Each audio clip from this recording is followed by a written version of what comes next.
As you can tell, that light flickering in the background is from candles. And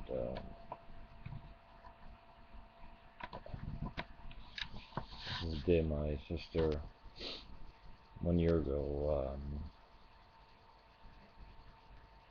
I won't go through the details, but her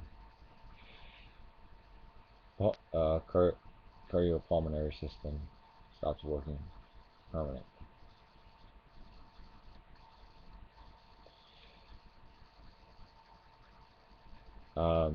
And since it's the first video of the day that I'm making, I ask you to pray for me. The question, this is the first one I saw, but I'll go through the other ones. Maybe I should make a video for each one of these. This person took the time to write a sincere comment. It's Blackjas245. I don't know if it's like huge ass of The Simpsons. I don't know what it stands for, but either way, cool. Obviously, you know my full name, Yusuf Al-Tahir. There's a hiccup in there, or burp. My questions are: 1. Is there an official stance on the doctrine of the Orthodox Church when it comes to using such images like icons in artwork? Well, we never call it artwork. That's why we always say writing an icon. It's never painted. It's always written. Yes, the Seventh Ecumenical Council. It was about 100 to, well, to a 200-year argument, dispute, fight before the council, and at least 100-year struggle afterwards. And then when it was even established, Triumph of Orthodoxy, to 787 that it was held, and it was something like 878 or something. It's some kind of convert weird, almost like reverse number thing. It's weird, like the dates. But it was, but before that, they were struggling with it for 100 years. You almost go back to Epiphanius, um, Salamis, that he didn't dig that. A lot of the Arians didn't like images, but they did admit this is from ancient times. And we do see things like Dur Europus and in the east, which was destroyed by the Persians in one of the first Byzantine-Persian wars, and covered over by the same time. And there's a synagogue and a church that were close to each other, and they were covered in frescoes, and those were built obviously long before the Persian-Byzantine War. And that was the Persian-Byzantine War was under Julian, and these churches had existed from about 135 AD. Well, church and synagogue. And then we see the catacombs. We see a lot of the ancient images, and the images are universal. The depiction of Christ is the same from Ethiopia to India to Spain. Well, before the Roman break, mind you, or the Latin West broke, to Ireland, to Russia, to China. The same with depictions of Paul and depictions of Peter. 2. What is your opinion on the matter? I had to use photos of stained glass statues, temples, etc. I do not believe I crossed any lines with what I did and themes I used based on my limited amount of research time, but I am willing to hear another point of view and be corrected if wrong. Thanks. God bless you and your family. Thank you very much. I appreciate that. Family is the most important thing. And you spell God the same way I do. Yahon, the existing one. I don't believe in a God or any of the gods. I believe in the one who said, I am he who is. I am the existing one. I am I am that I am who I am. You know, I am the Theos, or the El of Abraham, Isaac, and Jacob. Uh,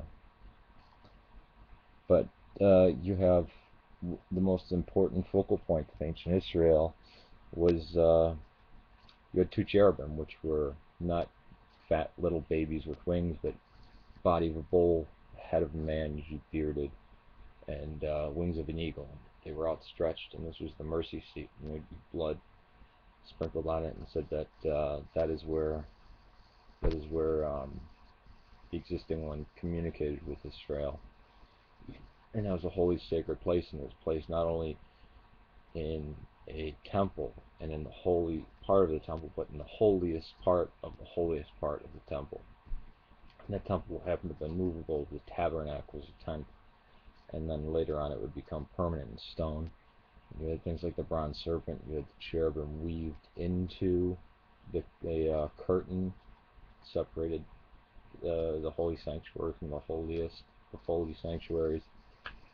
Um, so iconography has been always used. Now there are limits. Statues, and there are they put a restriction on statues that didn't hold up in the Latin West because of what had already gone on there. I mean, that's why the capital was moved to Constantinople, because Rome was seen as so just wrought with every type of pagan idol and statue. And even back then there were rumors of them scraping off names of saints, or scraping off names of gods and putting saints' names on the statues. I don't know if I buy that happened, but you had people going back and forth on that. But certainly they didn't do it with, like, at least not Peter, Paul, um, Alexander, uh, Philip, Jesus, Theotokos. Now later on, the West would forget these things, and you get a blonde-haired, blue-eyed Jesus, or you get these Afro-Israeli movements that have as Jesus with an afro. When the Ethiopians were some of the oldest, I mean, it's one of the first places to become Christian, and it's actually the last Christian kingdom to fall. It was a sad day for all the Orthodox peoples when Haile Selassie passed on, and Ethiopia devolved into communism. Technically, that was the last Roman state, basically, even though it wasn't connected to old Rome, it was still Byzantine in everything that it did. So you didn't know. Not stained glass, and in my icon corner I have photos of departed loved ones, and of my nephew and nieces. And the reason why they're there is not because I worship them or anything. It's because I miss them, and that's where my heart is at. And if there's anything that's going to steer us completely away from idolatry, it's going to be looking at the martyrs, and at our loved ones that have passed on, that have been true to the one true God. God, there is one God, and God is one. And when people try to say, "Oh, these are idols," or this and that, well,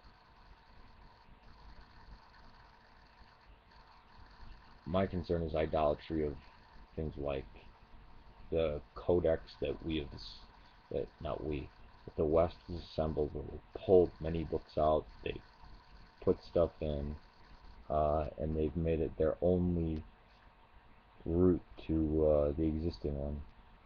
And it's sad, but just like the Ark of the Covenant kept people away from idolatry, if you went back and you didn't know anything about it, you say, "Oh, the Ark is the chief idol of Israel." No. Um, and then I always get stories of, because I'm Syriac Chalcedonian, Ethiopian Orthodox, we're based out of Damascus.